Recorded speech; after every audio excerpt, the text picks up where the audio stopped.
ఆయనకి మెజారిటీ రాలేదు, మైనారిటీ వచ్చేసింది, తక్కువ మంది ఎమ్మెల్యేలు ఉన్నారు, అనుకున్న విధంగా నేను గెలవలేకపోయినాను అనే ఉద్దేశంతో ఆయన వెళ్ళకపోవచ్చండి. కానీ ఒకటేంటంటే క్వశ్చన్, అపోజిషన్ అనేది ఉండాలి. అపోజిషన్ లేకపోతే మాత్రం డెమోక్రసీ అనేది ఉండదు. గట్టి గట్టి అపోజిషన్ ఉంటేనే డెమోక్రసీ పనిచేస్తుంది, లేకపోతే అది డెమోక్రసీ అందు. ఒకళ్ళిద్దరు డెసిషన్ తీసేసుకుంటారు, మిగతా ఎమ్మెల్యేలు అందరూ చేతులు ఎత్తారు, అంతే. కానీ అసెంబ్లీకి వెళ్ళి ప్రజల సమస్య మాట్లాడాల్సిన అవసరం ఉంది.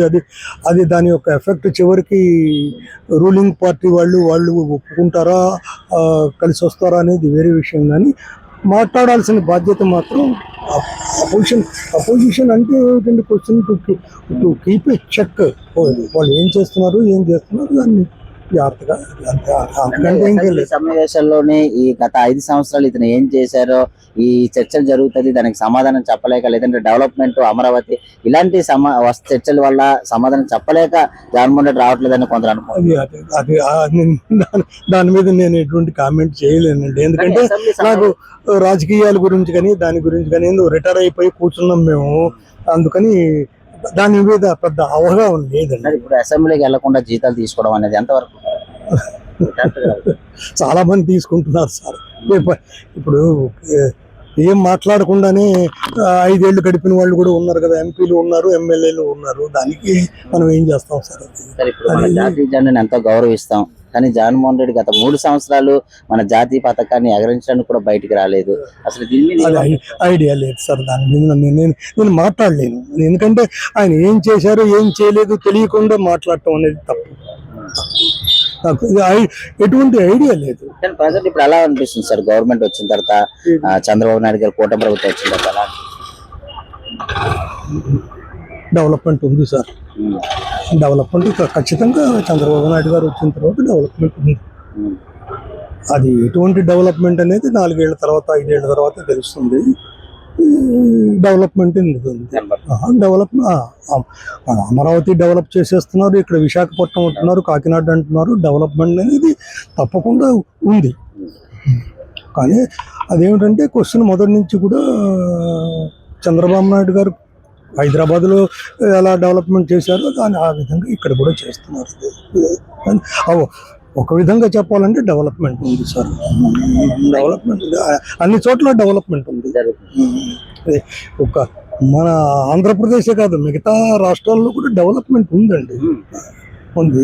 30 ఏళ్ల క్రితం డెవలప్మెంట్కి ఇప్పుడు డెవలప్మెంట్ మీరు కంపేర్ చేసుకోకూడదు. 10 ఏళ్ల క్రితం డెవలప్మెంట్ కూడా ఈ రోజు డెవలప్మెంట్కి కంపేర్. అమరావతి కూడా రాజధానిగా ఆమోదించారు, అక్కడ పనులు కూడా చాలా స్పీడ్ గా జరుగుతుంది, క్వార్టర్స్ కూడా చాలా అద్భుతంగా కట్టారు. ఎలా అనిపిస్తుంది ఒకవేళ రాజధాని కంప్లీట్ అయిన తర్వాత ఏ విధంగా ఉండదు?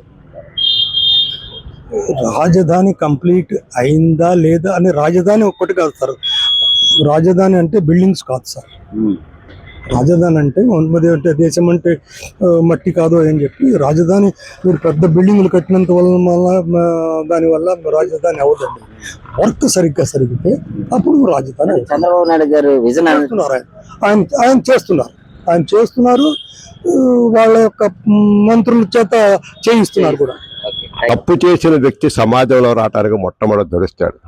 అంటే తన ఆత్మాభిమానం, తనకు ఉన్న పరిస్థితి, జగన్మోహన్ రెడ్డి తాను తప్పు చేశాడని తన ఆత్మలో ఉంది కాబట్టే ప్రజల ముందు కానీ అసెంబ్లీలో కానీ రాలేకపోతున్నాడు. ఇది సహజం, మానవ లక్షణం. అంటే మొట్టమొదటగా జగన్మోహన్ రెడ్డి ఏం చేశారంటే, తాను అభివృద్ధి చెయ్యకుండా సంక్షేమ పథకాలు అనుకుంటూనే తన అధికారంలోకి వస్తానని అహంకారంతో ప్రవర్తించి అభివృద్ధిని కుంటుపరిచి రాష్ట్రాన్ని ఒక గంజాయి వనంగా తయారు చేశాడు. అది ఆయన చేశాడు, ఆ తప్పు అనేది ఆయన గుర్తించాడు కాబట్టి అసెంబ్లీకి రాలేకపోతున్నాడు. నేను ఒక బిల్డర్ దగ్గర పని చేస్తున్నాను అనుకోండి, నేను పని చేస్తే డబ్బులు ఇస్తారు, పని చేయకుండా ఎవరైనా డబ్బులు ఇస్తారా? ఇంకా అసెంబ్లీలో ఎమ్మెల్యేగా ప్రజాప్రతినిధులు ఇచ్చినప్పుడు అసలు ప్రజాసేవకు డబ్బులు ఇవ్వాల్సిన అవసరం లేదు, కానీ ప్రభుత్వం ఇస్తుంది. ఈ ఎమ్మెల్యేలు ఏమి చేస్తున్నారు? అక్కడికి వెళ్లకుండా జీతాల మీద సంతకం పెట్టి తనకించుకుంటే వాళ్ళు పని చేయకుండా జీతం తీసుకోవడానికి అర్హులు కాదు. తీసుకుంటే వాళ్ళకి సిగ్గు, శరము, నీతి, జాతి లేనట్లు వ్యక్తులుగా గుర్తించాలి, సమాజం గుర్తించాలి వాళ్ళని. ఎందుకంటే ఎంతో మంది పేద ప్రజలు ఒక పూట గడవలోళ్ళు ఉంటే వీళ్ళు ఇళ్లలో కూర్చొని ఏసీ రూముల్లో కూర్చొని జీతాలు తీసుకోవడం ఎంతవరకు న్యాయం అనేసి ఒక సామాన్యుడిగా నేను అడుగుతున్నాను. ప్రజల్లోకి రండి, మీకు ప్రతిపక్ష బాధ్యత లేదు, కిందకి నొక్కేశారు మీరు చేసిన తప్పులకే. తిరిగి మీరు ప్రజల్లోకి రావాలనుకుంటే మీరు ప్రజల్లోకి వచ్చి ప్రజా సమస్యలు కనుక్కొని అభివృద్ధి చేస్తున్న చంద్రబాబు నాయుడు దగ్గర ఉన్న లోపాలను ఎత్తి చూపించండి. అంతేకాని డిఎస్సి అనేసి ఒకటి, లేకపోతే ఇంకోటి అనేసి వెనకాల రౌడీ షీటర్లు వేసుకుని ప్రచారాలు చేసుకోవడం. ప్రజల నుంచి రావాలి, రౌడీ షీటర్ల నుంచి కాదు ప్రజాప్రతినిధి రావాల్సిందే. ప్రజల దగ్గర నుంచి రావాలి. ప్రజల్లో చైతన్యం వస్తే ఎంతటోడైనా సరే కిందకి పాతాళాలు నొక్కుతారు. అదే పరిస్థితి జగన్మోహన్ రెడ్డి పట్టింది. ఇవాళ జగన్మోహన్ రెడ్డి తాను చేసిన తప్పులకి అసెంబ్లీకి రాలేక, ప్రజల ముందుకు రాలేక రౌడీ షీటర్లు వేసుకుని ఊరి మీద ప్రభుత్వాలు చేస్తున్న మంచిని అవహేళన చేస్తూ తన పథకాలు అనుకుంటూ తనే ఇంకా సార్వభౌమత్వాన్ని, రాష్ట్రాన్ని సార్వభౌమత్వాన్ని వెళ్తున్నాను అనుకుంటున్నాడు. ఆ భ్రమ వదలాలి. ఆ భ్రమ పోయినప్పుడే నిజమైన ప్రజాప్రతినిధి అవుతాడు. కానీ రాజశేఖర రెడ్డి గారికి నీకు చాలా, జగన్మోహన్ రెడ్డికి చాలా తేడా ఉంది. రాజశేఖర రెడ్డి ప్రజానాయకుడు, జగన్మోహన్ రెడ్డి ప్రజాద్రోహి అనేసి మీకు తెలియజేస్తున్నాను. అది మీరే చెప్పాలి సార్. ఎవరైనా సరే అసెంబ్లీ అసలు ఉద్యోగం ఎవరో చేయకుండా జీతం ఎవరైనా తీసుకుంటారా? అదే ఉద్యోగం కింద టైపే అనుకుందాం మనం.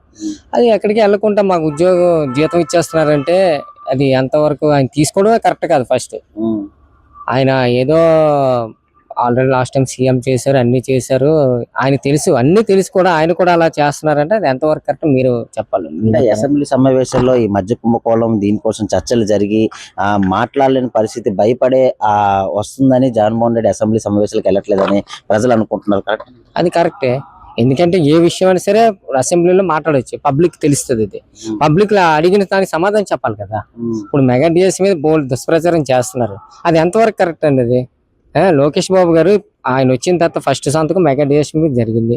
అది అందరికీ మీకు తెలుసు ఎంత పారదర్శకంగా జరిగింది అనేది. దాన్ని కూడా స్కామ్ అని వాళ్ళు ఒక ఏదో బ్లఫ్ చేయాలని ఒక జగన్మోహన్ రెడ్డి ప్లాన్ చేసి ఆ పేటిఎం గ్యాంగ్ అంతా ఒక మీడియాలో పెడితే సామాన్యులు కూడా పబ్లిక్ లోకి వచ్చి మేము చదువుకొని ఇంత ఈ స్థాయికి వచ్చామని పబ్లిక్ వాళ్ళే చెప్తున్నారు. మీకు తెలియదు ఏం కాదు, వాళ్ళందరూ మాట్లాడుతున్నారు. ఆయన అసెంబ్లీకి వస్తేనే అన్ని బయటపడతాయి. రావాలి జగన్మోహన్ రెడ్డి అసెంబ్లీకి వచ్చి అందరితో చర్చిస్తే ఓకే. ఇప్పుడు బాబు గారు చేసిన తప్పులు ఏంటో, లోకేష్ బాబు గారు తప్పులు నువ్వు చర్చించి వచ్చి అడిగితే సమాధానం చెప్తారు కదా. నువ్వు ఎక్కడో బయట మాట్లాడితే అది ఎలా అవుతుంది? అది అంటే ఒక అసెంబ్లీకి వెళ్లకుండా, ప్రజల దగ్గరికి వెళ్లకుండా, జైల్లో ఉన్న ఖైదీల కళ్ళని పరామర్శించడానికి వెళ్తున్నాడు. ఈ ప్రెస్ మీట్లు పెట్టి ఏదో మాట్లాడి ట్రోల్ అవుతున్నాడు. అసలు ఇవన్నీ చూస్తుంటే ఒక ఎక్స్ సీఎం గా అతను సార్ ఒక విషయం అయితే, ఆయనకి ఎవరో గైడెన్స్ ఇస్తున్నారు. గైడెన్స్ ఇవ్వసలేదండి, జస్ట్ ఫర్ లోకల్ లీడర్. మాకే తెలుసు ఎవరితో ఎలా మాట్లాడాలో, ఎవరితో ఎలా సందర్భంగా ప్రవర్తించాలి. అలాంటిది ఒక ఎక్స్-సీఎం చేసి ఒక చంపేసిన పరామర్శించడానికి వెళ్ళాడు, కానీ చనిపోయిన కుటుంబానికి వెళ్ళి పరామర్శించలేకపోయాడు ఒక జగన్మోహన్ రెడ్డి. అది ఎంతో ఎక్కడ అసలు మనం చూసావా కొత్తగా ఎప్పుడైనా? అసలు ఎక్కడైనా జరిగిందా? ఎంత గౌరవం అండి ఇది?